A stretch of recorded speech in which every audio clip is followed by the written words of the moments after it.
नमस्ते। अगर कोई गुजरात में किराए पर रहता है या अपना घर किराए पर देता है, तो ये जानकारी उनके लिए बहुत ही जरूरी है। एक नया कानून आ रहा है जो किराए के पूरे बाजार को बदलने वाला है। इसका सीधा सा मकसद है मकान मालिकों और किराएदारों दोनों के लिए नियमों को एकदम साफ और निष्पक्ष बनाना। तो चलिए इस नए किराएदारी कानून 2025 की हर बात को बारीकी से समझते हैं। हाँ, ये एक ऐसा सवाल है जो अक्सर किराएदारों और मकान मालिकों दोनों को ही उलझन में डाल देता है। अधिकार क्या है और सीमाएं क्या हैं, इन चीज़ों को लेकर ना हमेशा एक कन्फ्यूजन बना रहता है। पर अच्छी खबर यह है कि अब इन सभी सवालों के जवाब मिलने वाले हैं। जी हाँ, इन सारी उलझनों का जवाब है नया किराएदारी कानून 2025।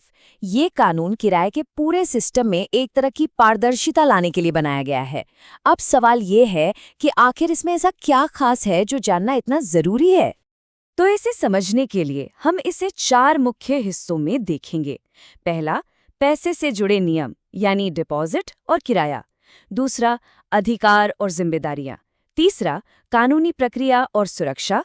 और आखिर में इन सभी बदलावों पर एक फटाफट नजर डालेंगे। ठीक है, तो चलिए सबसे पहले बात करते हैं उस चीज की जो सीधे सीधे जेब से जुड़ी है, यानी कि डिपॉजिट और किराए के नियम। हम सब जानते हैं कि सिक्योरिटी डिपॉजिट को लेकर अक्सर मकान मालिकों और किराएदारों के बीच थोड़ी खींचतान रहती है। कितना डिपॉजिट होना चाहिए, ये हमेशा से एक बड़ा सवाल रहा है। लेकिन अब इस नए कानून ने इसका एक बहुत ही सीधा साधा हल निकाल दिया है।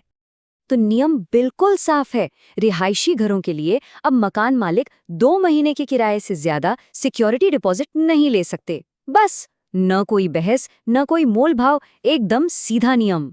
हाँ, और ये भी जान लीजिए कि ये नियम दोनों तरह की प्रॉपर्टीज के लिए अलग अलग है।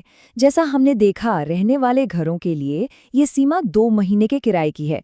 वहीं दुकान या ऑफिस जैसी कमर्शियल प्रॉपर्टी के लिए ये सीमा 6 महीने तक रखी गई है। ठीक है, डिपॉजिट की बात तो समझ आ गई, पर उस सवाल का क्या जो हमेशा उठता है, किराया कब और कितना बढ़ सकता है? क्या मकान मालिक जब चाहे किराया बढ़ा सकता है? चलिए जानते हैं कि कानून इस बारे में क्या कहता है। तो कानून यहाँ भी बिल्कुल साफ है। अगर मकान मालिक किराया बढ़ाना चाहता है तो उसे कम से कम 90 दिन पहले, मतलब 3 महीने पहले, एक लिखित नोटिस देना होगा। इसका मतलब है कि किरायादारों को भी तैयारी के लिए काफी वक्त मिलेगा। और एक और बहुत जरूरी बात, अब ऐसा नहीं हो सकता कि मकान मालिक हर कुछ महीनों में किराया बढ़ा दे।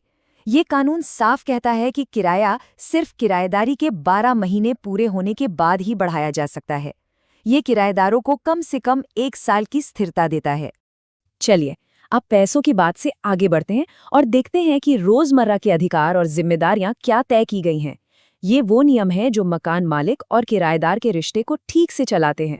तो क्या मकान मालिक कभी भी घर देखने आ सकते हैं? बिल्कुल नहीं। अगर उन्हें घर का इंस्पेक्शन करना है तो उन्हें कम से कम 24 घंटे पहले एक लिखित नोटिस देना होगा। ये नियम किराएदार की प्राइवेसी का सम्मान करता है। मान लीजिए घर में किसी मरम्मत की जरूरत पड़ गई, तो क्या होगा? अब इसके लिए भी एक साफ टाइमलाइन है। मकान मालिक को 30 दिनों के अंदर जरूरी मरम्मत करवानी होगी, और अगर वो ऐसा नहीं करते तो किराएदार खुद मरम्मत करवाकर उसका खर्चा किराए में से काट सकता है। और ये कानून किराएदारों को किसी भी तरह की जबरदस्ती से बचाने के लिए भी बहुत सख्त है। अब अगर कोई मकान मालिक बिजली या पानी काटता है, किराएदार को धमकाता है या किसी भी तरह से परेशान करता है, तो इसे एक कानूनी अपराध माना जाएगा। तो अधिकारों के साथ साथ सुरक्षा भी जरूरी है। इसीलिए अब आते हैं कानूनी प्रक्रिया और सुरक्षा वाले हिस्से पर और देखते हैं कि ये नया कानून पूरे सिस्टम को ज्यादा सुरक्षित कैसे बनाता है। अब से कोई भी रेंट एग्रीमेंट कच्चा नहीं चलेगा। सभी एग्रीमेंट्स को 60 दिनों के अंदर डिजिटल स्टैम्प के साथ ऑनलाइन रजिस्टर करवाना ही होगा। इसका मतलब ये हुआ कि अब हर किराएदारी का एक पक्का सरकारी रिकॉर्ड मेंटेन होगा। सुरक्षा के लिहाज से एक और बहुत बड़ा बदलाव है, पुलिस वेरिफिकेशन। जी हाँ, अब हर किराएदार का पुलिस वेरिफिकेशन करवाना मकान मालिकों के लिए जरूरी कर दिया गया है। ये उनकी सुरक्षा के लिए एक अहम कदम है। और शायद किराएदारों के लिए सबसे बड़ी राहत की बात यह है, अब कोई भी मकान मालिक अपनी मर्जी से किसी को भी घर से नहीं निकाल सकता। एक किराएदार को घर खाली कराने के लिए एक तय कानूनी प्रक्रिया का पालन करना ही होगा। ओके, तो हमने काफी कुछ देख लिया। हो सकता है थोड़ा कंफ्यूजिंग लगे, तो चलिए एक नज़र में सारे बड़े बदलावों को फटाफट रिवाइज कर लेते हैं ताकि सब कुछ बिल्कुल साफ हो जाए। तो याद रखने वाली बातें क्या हैं? पहली, डिपॉजिट सिर्फ 2 महीने का। किराया बढ़ाना है तो 12 महीने बाद और 90 दिन के नोटिस के साथ। घर का इंस्पेक्शन 24 घंटे के लिखित नोटिस पर। घर में मरम्मत मकान मालिक को 30 दिन में करनी होगी और घर खाली कराना तो सिर्फ कानूनी प्रक्रिया के जरिए। ये टेबल साफ साफ दिखाती है कि हर नियम में मकान मालिक की क्या जिम्मेदारी है और किराएदार का क्या अधिकार है।